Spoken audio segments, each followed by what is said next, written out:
माझ्या आयुष्यात आलेला एक अवघड क्षण किंवा माझ्या आयुष्यात आलेला एक जीवनाचा अतिशय अवघड प्रसंग, पण त्यातून मी बाहेर कशी पडले, त्यातून मी कशी स्वतःला सावरलं, ह्याचीच मी आज तुम्हाला एक थोडीशी इन्फॉर्मेशन देणार आहे की त्यातून तुम्ही बाहेर कसं पडायचं.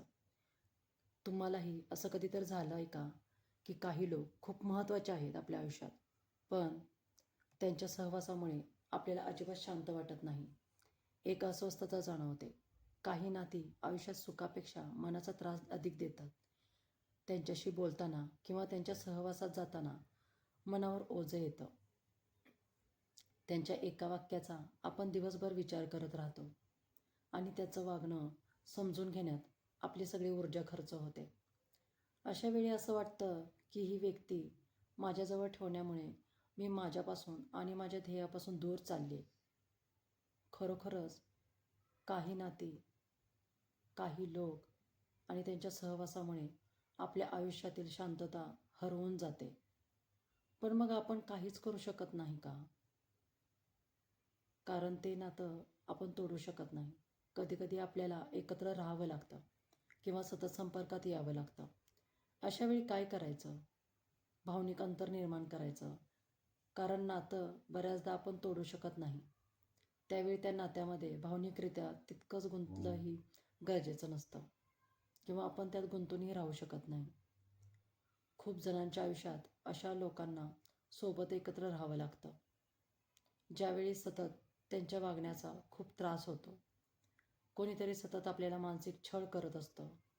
त्याचं वागणंच इतकं विचित्र असतं की आपल्याला त्याचा त्रास होतो.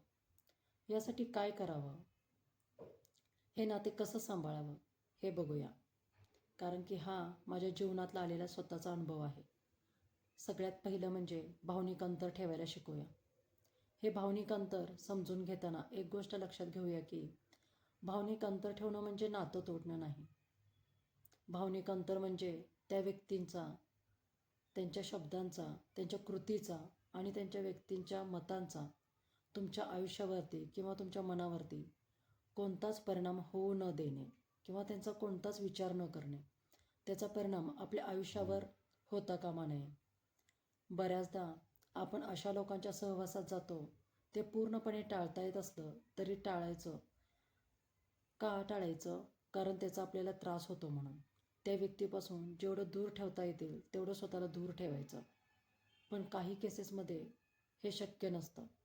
आता काही मैत्रिणी माझ्या म्हणतील की ती लोक आमच्या घरातच राहतात, मग काय करणार?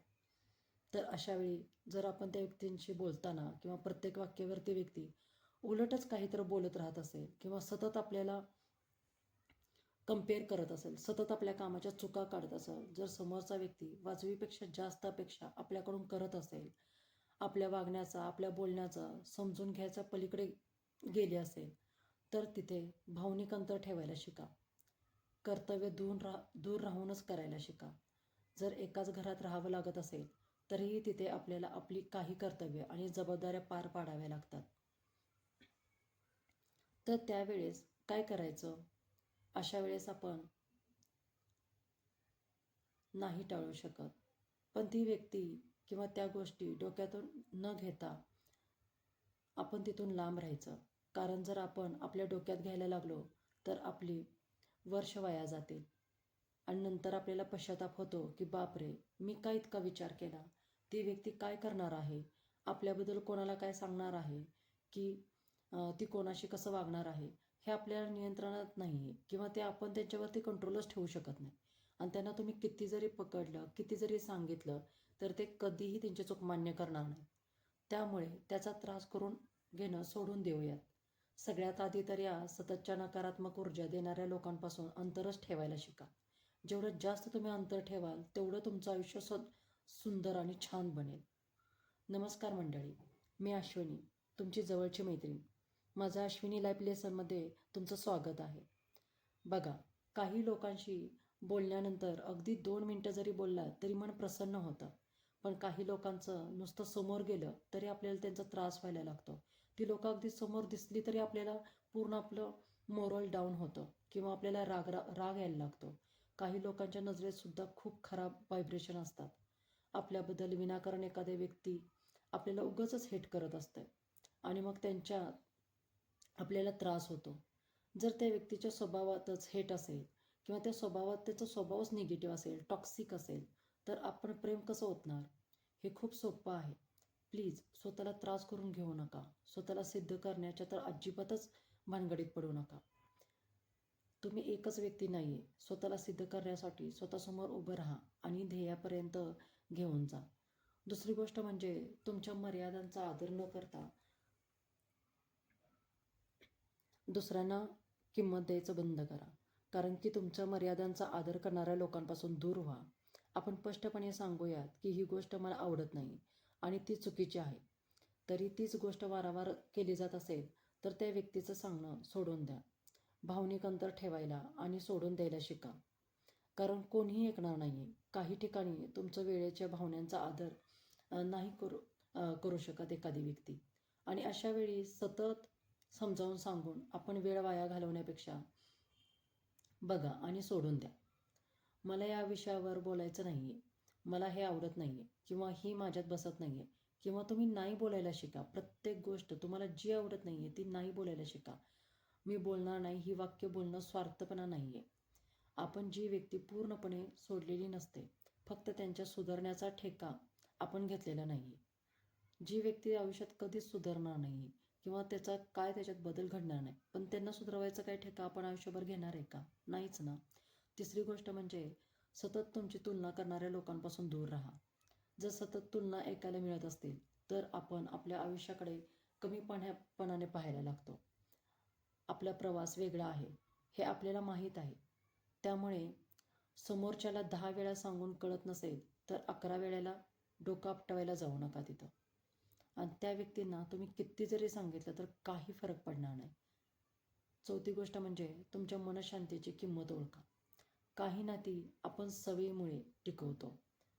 लोक काय म्हणतील, लोक आजूबाजूचे काय म्हणतील, पाहुणेपाई काय म्हणतील म्हणून आपण टिकवतो. पण ते नातं आपल्यासाठी किती योग्य आहे हे महत्त्वाचं आहे.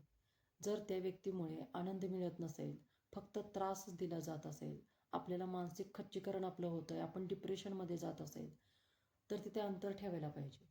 त्यांच्या वागण्याकडे सोयीस्कररित्या दुर्लक्ष करायला पाहिजे. जर शक्य असेल तर कानात हेडफोन घालून बसा किंवा तिथून उठून निघून जा. प्रेमाचं नातंही दूर राहून ठेवता येतं. पाचवी गोष्ट म्हणजे जी मी आत्ता पाचवी गोष्ट म्हणजे जी मी आत्ता शिकले की आयुष्यामध्ये प्रत्येक गोष्ट सगळ्यांना सांगायची नाही. की माझ्या आयुष्यात इम्प्लिमेंट करायला लागले ती म्हणजे आपल्या प्रत्येक गोष्टीची माहिती प्रत्येकाला द्यायची नाही. आपल्याला वाटतं आपल्यासारखं प्रत्येकजण विचार करत असेल, पण तसं नाही आहे. आपल्याला आपल्या योजना, भावना, स्वप्न सर्वांना सांगण्याची गरज नसते. एखादी गोष्ट झाल्यानंतर सांगूयात. मग भलेही ती खूप जवळची व्यक्ती का असेना, भलेही ते आपल्याला चांगलं सांगत असतील, पण ते काळजीपोटी आपल्याला नाही म्हणत असतील. म्हणून काही गोष्टी झाल्यानंतरच आपण लोकांना सांगायच्या. कोणताही विचार आपल्या मनात नको घ्यायला. स्वतःच्या आयुष्यात गोष्टी डायरेक्ट लिहूयात, स्वतःशी बोलूयात. आपल्या लोकांशी भांडायची गरज नाही आहे. नातं तोडण्याची गरज नाही आहे. जेव्हा गरज असेल तेव्हा जाऊयात, मदत करूया त्यांना आपण फायनान्शियलरित्या मदत करूयात, पुन्हा येऊयात. अनावश्यक चर्चा कमी करूयात. प्रत्येक गोष्टीमध्ये प्रतिक्रिया देण्याची गरज नाही आहे किंवा स्वतःला सिद्ध करण्याची सुद्धा गरज नाही आहे. त्यांच्या मनात अंतिम सत्य समजणं बंद करूयात. जर तुमच्याबद्दल चुकीचं बोलत असतील तर बोलू देत. तुम्ही एकटे पडलात तरी चालेल. तो वेळ स्वतःसाठी वापरायला चालू करूयात. भावनिक अंतर म्हणजे द्वेष नाही हे लक्षात घ्या. आपण फक्त आपली शांतता निवडतोय. स्वतःच्या मनात काळजी घेतली तरच आपण कुटुंबाची काळजी घेऊ शकणार आहोत. जर आपणच स्वस्थ नसेल तर आपण कुटुंबाला कसं स्वस्थ ठेवणार आहे? आपला मुलगा, आपला नवरा ह्यांच्याकडे सुद्धा लक्ष देणं तितकंच गरजेचं आहे. ज्या लोकांना मी माझ्या मनात जागा देत आहे ते माझ्या आयुष्यात शांतता घेऊन येतात का? हाही विचार केला पाहिजे. काही लोकांना आयुष्यात पूर्णपणे काढून टाकण्याचीच गरज असते. नाहीतर आपण स्वतःचं आयुष्य स्पॉईल करतो. तर काहींना अंतर ठेवून राहण्याचीच गरज असते. हे लक्षात घ्या. काही नाती जपताना खूप विचार करून जपावी लागतात. तुम्ही जर बघितलं की अगदी आपल्या जवळची नाती असतात, पण ते आपल्याला फक्त त्रास त्रास आणि त्रासच देत राहतात. त्यामुळे काही लोकांना आपण अंतर ठेवूनच राहायला शिकूयात, जेणेकरून आपलं आयुष्य सुंदर बनेल. तुम्ही मला सांगा, जर आपण डिप्रेशनमध्ये गेलो किंवा आपल्या शरीराला त्रास होतोय त्याचा, रात्रभर आपल्याला झोप लागत नाही, आपण रडतोय, आपल्याला खूप त्रास होतोय त्याचा, तर ह्याचा परिणाम कुणावरती होणार आहे? फक्त आपल्या शरीरावरती, आपल्या बॉडीवरती आणि आपल्या मनावरती. आणि दुसरा म्हणजे आपल्या फॅमिलीवरती, आपला मुलगा, आपला नवरा, त्यांच्यावर आपण रागराग करणार, चिडचिड करणार किंवा सतत आपण ओरडत राहणार. त्याच्यामुळे आपला मुलगा आणि आपला नवराही आपल्यापासून लांब राहणार. तर ह्याच्यापेक्षा आपण काय करूयात, की आजपासून अशा लोकांना आपल्या आयुष्यातून पूर्ण झिरो व्हॅल्यू देऊयात. त्यांना आपल्या आयुष्यातून काढून टाकूयात. तरच आपल्या आयुष्याची नवी सुरुवात बनेल. आणि खरंच मैत्रिणींनो, हे सगळं मी जेव्हा करायला चालू केलं, माझ्या मनाला शांती भेटायला लागली, माझं मन छान राहायला लागलं आणि नवीन नवीन गोष्टी मी शिकायला लागले. जसे की 4 व्हीलर चालवणं, कधी स्विमिंगला जाणं, योगा करणं, झुंबा करणं, स्वतःचं काम करणं, घरातल्या गोष्टी व्यवस्थित ठेवणं, मुलाकडे लक्ष देणं, मुलाला नवीन नवीन क्लासेस लावणं, त्याचा अभ्यास घेणं, अशा बऱ्याच गोष्टींमध्ये मी स्वतःला गुंतवू लागले. त्यामुळे मला मनापासून शांतता मिळायला लागली. आणि हेच तुम्हालाही करायचं आहे. त्यासाठी आपल्याला मोबाईलवरती सुद्धा पॉझिटिव्ह अफर्मेशन्स वगैरे आहेत, त्या गोष्टी करायच्या आहेत, जेणेकरून आपण नवीन नवीन बुक्स आहे ज्याच्यातून आपल्याला खरंच काहीतरी शिकण्यासारखं आहे, अशा खूप साऱ्या नवीन गोष्टी शिकायला चालू करूया. आणि अशाच प्रकारे आपल्या आयुष्यातून निगेटिव्ह लोकांना कायमचं बाय बाय टाटा करूया. तर आजचा सेशन तुम्हाला कसा वाटला? आणि अशाच अजून सेशनसाठी मी तुमच्याबरोबर येणार आहे. तर तुम्ही मला नक्कीच लाईक, फॉलो आणि सबस्क्राईब करा. थँक्यू.